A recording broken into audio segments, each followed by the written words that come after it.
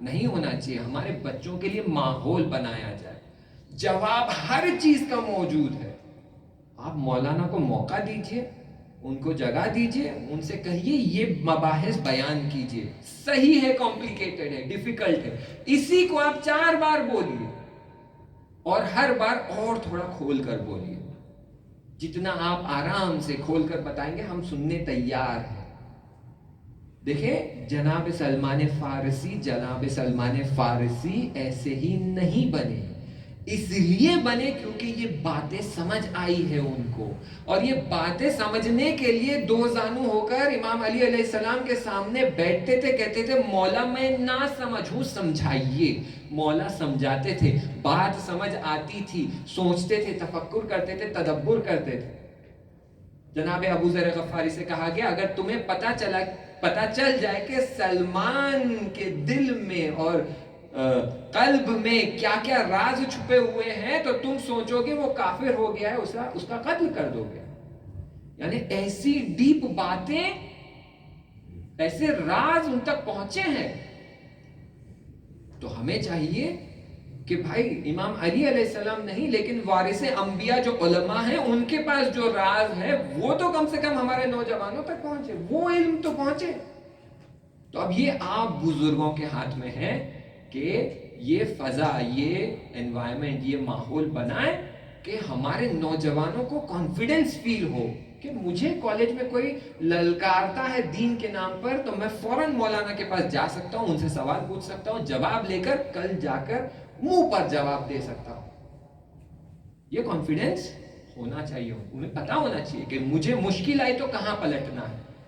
ہم جانتے ہیں ہمیں مشکل آئی تو ہم اہل البیت علیہ السلام کی طرف پلٹتے ہیں. علماء اہل البیت علیہ السلام کے در سے علم لے کر آپ کے معاشرے میں حاضر ہے, تو آپ اپنے بچوں کو ان کی طرف پلٹائیں. وآخر الدعوانا وصلی اللہ علی سیدنا محمد وأہل بیتہ الطیبین الطاہرین. اللہم صلی علی محمد وآل محمد وعجل فرجهم. بسم اللہ الرحمن الرحیم. اللہم کل ولیک الحجۃ ابن الحسن صلواتک علیہ وعلی آبائہ فی هذه الساعة وفی کل ساعة وليا وحافظا وقائدا وناصرا ودليلا وعينا حتى تسكنه أرضك طوعا وتمتعه فيها طويلا برحمتك يا أرحم الراحمين. اللهم صل على محمد وآل محمد وعجل فرجهم.